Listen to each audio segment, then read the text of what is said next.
Udah main videonya? Kepencet tadi nih.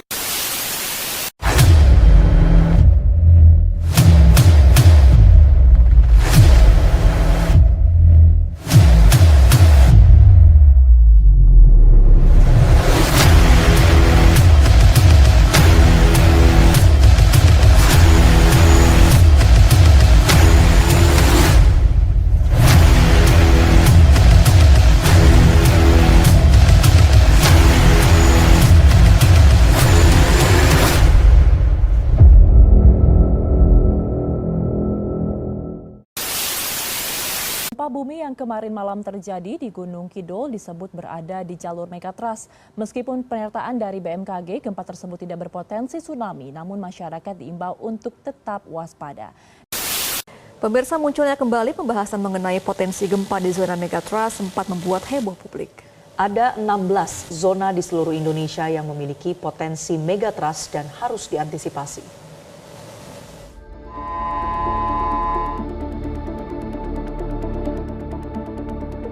BMKG kembali mengingatkan ancaman gempa megatrust menyikapi adanya seismic gap di zona Mentawai, Siberut, dan Selat Sunda.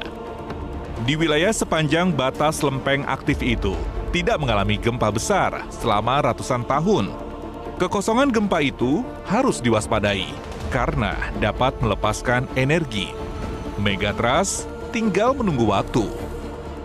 Jika dilihat dari peta, resiko gempa dengan magnitudo maksimal 9,2 di zona Aceh Andaman telah terjadi 2004 silam. Sementara zona Mentawai Siberut maupun Selat Sunda masih terhitung berpotensi gempa dengan kekuatan di atas 8. Ada 16 zona di seluruh Indonesia yang memiliki potensi megatrust. Untuk itu, otoritas dan warga harus bersiap menghadapi gempa besar. Mempersiapkan alat peringatan dini. Dan mitigasi. Bukan tidak mungkin gempa besar Aceh yang diikuti tsunami terjadi di zona megatrust lain di negeri ini. BMKG memperingatkan gempa megatrust tinggal tunggu waktu untuk mengguncang Indonesia. Gempa berskala besar yang memicu tsunami itu berpotensi terjadi di 2 megatrust Indonesia. Lantas, apa itu gempa megatrust? Dalam rilisnya, BMKG menyebut ada kekhawatiran dari ilmuwan Indonesia terhadap megatrust Selat Sunda magnitudo 8,7 dan megatrust Mentawai Siberut magnitudo 8,9. Pasalnya, 2 megatrust tersebut sudah lama tidak melepaskan energi besarnya. Megatrust merupakan daerah pertemuan antar lempeng tektonik bumi yang berpotensi memicu gempa besar dan tsunami. Para pakar memperkirakan megatrust bisa pecah secara berulang, namun dengan jeda hingga ratusan tahun. Menurut Kepala Pusat Gempa Bumi dan Tsunami BMKG Daryono, kekhawatiran ilmuwan Jepang terhadap megatrust Nankai saat ini sama persis yang dirasakan dan dialami oleh ilmuwan Indonesia, khususnya terhadap seismic gap, megatrust Selat Sunda dan megatrust Mentawai Siberut. Zona megatrust adalah istilah untuk menyebut jalur subduksi lempeng bumi yang sangat panjang tapi relatif dangkal. Gempa megatrust digambarkan dengan menumpuknya lempeng bumi di mana lempeng di bawah mendorong lempeng di atasnya. Sebenarnya, zona megatrust sekedar istilah untuk menyebutkan sumber gempa tumbukan lempeng di kedalaman dangkal. Lempeng samudra yang menunjam ke bawah lempeng benua membentuk medan tegangan pada bidang kontak antar lempeng yang kemudian dapat bergeser secara tiba-tiba memicu gempa. Guna mengantisipasi potensi besar patahan megatrust, ada 2 langkah mitigasi yang bisa dilakukan, yakni struktural dan non-struktural. Secara struktural, pemerintah terus menyiapkan sistem peringatan dini dan aturan infrastruktur serta bangunan tahan gempa, sementara mitigasi non-struktural yakni edukasi dan kesiapsiagaan masyarakat menghadapi potensi megatrust harus dibangun, termasuk menyiapkan jalur dan lokasi evakuasi. Tim Liputan, Metro TV.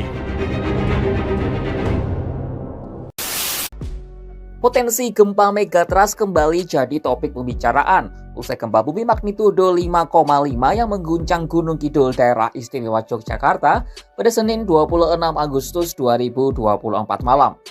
Terlebih, Kepala Pusat Gempa Bumi dan Tsunami BMKG Daryono menjelaskan gempa itu ada kaitannya dengan megatrust. Sebelumnya BMKG menyoroti dua wilayah yang berpotensi terjadi gempa megatrust, yakni Selat Sunda dan Mentawai Siberut. Keduanya disebut sebagai zona megatrust. Zona megatrust adalah zona subduksi alias zona pertemuan dua lempeng benua. Tetapi zona megatrust Indonesia tidak cuma di dua tempat itu saja. Indonesia dikepung oleh 16 zona megatrust yang tersebar di sejumlah titik, mulai dari Aceh Andaman hingga subduksi lempeng laut Filipina. Dari 16 zona itu ada 4 zona megatrust yang mengepung Pulau Jawa. Pertama adalah megatrust Selat Sunda Banten. Potensi gempa besar di Selat Sunda sejak lama ramai diperbincangkan dalam beberapa tahun terakhir ini, bahkan potensinya yang dapat memicu tsunami di selatan Pulau Jawa juga sempat viral. Diketahui lokasi zona tubuhkan ini berada di bawah Laut Selat Sunda. Megatrust Selat Sunda merupakan pertemuan lempeng Eurasia dan Indo-Australia yang menghujam masuk ke bawah Pulau Jawa. Zona ini disebut dapat memicu gempa besar dan tsunami, lantaran lempeng ini terus bergerak menghujam dengan laju 60 hingga 70 mm per tahun. Selain zona megatrust Selat Sunda Banten, ada juga zona megatrust Bali. Gempa di wilayah ini dapat mencapai magnitudo 9, namun belum pernah ada catatan terkait gempa di wilayah ini. Selanjutnya ada zona megatrust Jawa Tengah Jawa Timur. Potensi gempa di sini dapat mencapai magnitudo 8,9. Tercatat sudah ada 2 gempa akibat aktivitas di zona megatrust Jawa Tengah Jawa Timur, yakni pada tahun 1916 dengan magnitudo 7,2 dan pada tahun 1994 dengan magnitudo 7,8. Terakhir adalah zona megatrust Jawa Barat dengan potensi gempa maksimum 8,8 magnitudo. Sebelumnya sudah ada 2 gempa yang melanda kawasan ini, yakni pada tahun 1903 dengan magnitudo 8,1 dan pada tahun 2006 dengan magnitudo 7,8.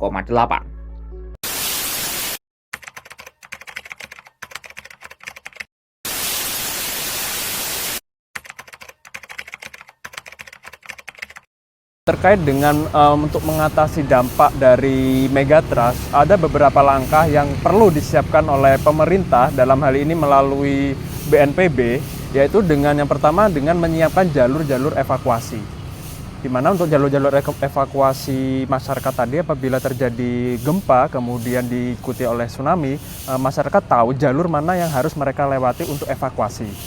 Namun sebelum itu pemerintah juga harus siap terkait dengan ketersediaan peta. Mengapa menggunakan peta? Karena peta bisa kita gunakan untuk menginterpretasi wilayah-wilayah mana saja yang memang rawan atau berdampak sangat besar terhadap gempa bumi maupun tsunami.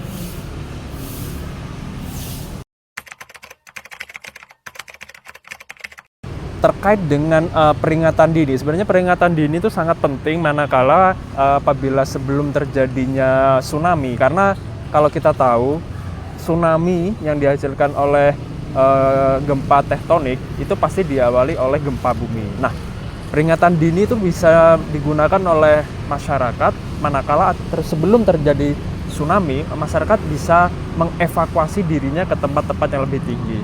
Terkait dengan sistem peringatan dini, sebenarnya pemerintah harus memperbanyak sistem BOIL. BOIL itu terkait dengan sensor-sensor yang ada di laut, itu untuk menandakan bahwasannya terjadi perubahan ketinggian permukaan air laut. Sehingga saat terjadi gelombang tinggi, sudah ada peringatan dini yang bisa terkirim melalui HP masyarakat ataupun melalui sistem informasi yang sudah ada di media sosial ataupun media massa, sehingga masyarakat lebih siap dalam menghadapi bencana megatrust. Terkait dengan langkah-langkah yang sudah dipersiapkan oleh masyarakat dalam hal ini melalui BNPB, BMKG, maupun melalui badan-badan peta Indonesia, sebenarnya langkahnya sudah konkret, sudah bagus, di mana pemerintah sudah menyiapkan peta daerah-daerah rawan bencana, kemudian melalui BNPB, kemudian diturunkan ke BPBD, daerah-daerah yang rawan terjadi tsunami, itu sudah dipetakan juga, sudah diberi jalur-jalur evakuasi, kemudian terkait dengan sistem peringatan dini. Nah, sekarang pemerintah melalui Kementerian Komunikasi itu sudah mempersiapkan sistem di mana saat terjadi pasang naik akibat tsunami, peringatan dini sudah bisa terkirim secara otomatis melalui gadget masyarakat, baik melalui SMS dan juga melalui media sosial. Kemudian melalui sistem televisi digital. Di sistem televisi digital kita juga sudah dilengkapi dengan sistem peringatan dini. Jadi apabila terjadi gempa bumi atau terjadi tsunami, maka alarm di televisi maupun di sosial media itu akan menyala. Sehingga itu memberikan kesempatan masyarakat setidaknya untuk mengevakuasi dirinya ke daerah-daerah yang lebih aman.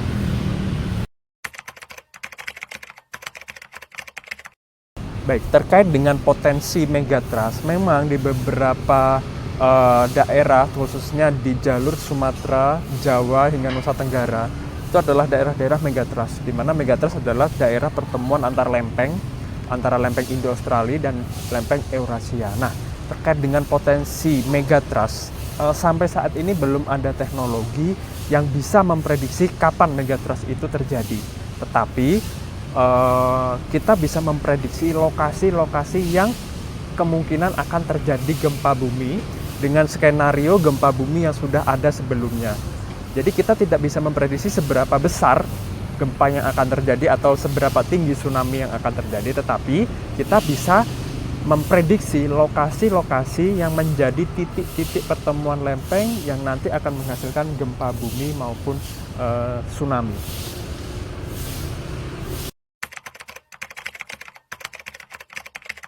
Terkait dengan ketersediaan teknologi informasi, sebenarnya Indonesia sudah mumpuni. Mengapa saya katakan demikian? Karena masyarakat Indonesia sekarang ini mayoritas sudah menggunakan gadget. Beberapa daerah sudah teraliri atau sudah istilahnya terkoneksi dengan internet. Namun sekarang yang kurang adalah peralatan boil. Boil itu adalah sistem peringatan atau sensor yang ada di tengah laut. Nah, ketersediaan boil di tengah laut Sumatera sama di Laut Jawa itu sangat minim. Nah, alangkah baiknya jika sistem sensor itu diperbanyak supaya apabila terjadi kenaikan muka air laut yang sangat signifikan, peringatan dini itu bisa segera diterima oleh masyarakat. Namun terkait dengan sistem informasi saya rasa sangat mendukung ya, apalagi sekarang sistem televisi kita sudah digital, di mana melalui sistem digital atau jaringan digital tadi, peringatan-peringatan terkait gempa bumi dan tsunami itu bisa ditangkap oleh televisi kita. Seperti itu. Baik, terkait dengan periode tsunami atau gempa, memang tidak bisa diprediksi hingga sekarang.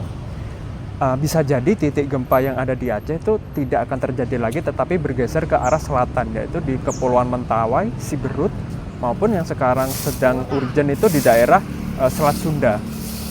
Tetapi untuk kemungkinan terjadi gempa bumi yang skala Richter sekitar 9 skala ini di titik yang sama itu sangat minim resikonya. Mengapa? Karena energi juga akan terbagi di beberapa titik gempa bumi megatrust tadi. Seperti itu. Jadi saya rasa terkait dengan titik yang sama itu akan sulit terjadi. Seperti itu. Baik, terkait dengan aktivitas vulkanik, sebenarnya berbeda kasusnya dengan megatrust. Kalau megatrust, gempa bumi yang disebabkan atau tsunami yang disebabkan oleh gempa bumi, di mana jenis gempa buminya adalah tektonik. Sedangkan gunung api bawah laut juga bisa menyebabkan tsunami, tetapi penyebabnya yaitu gempa tektonik. Jadi berbeda kasus antara gunung api dengan gempa atau megatrust. Itu berbeda kasus. Karena penyebabnya beda. Kalau megatrust oleh lempengan bumi, kalau gunung api dia oleh letusan atau erupsi gunung api bawah laut. Jadi beda kasus. Seperti itu ya.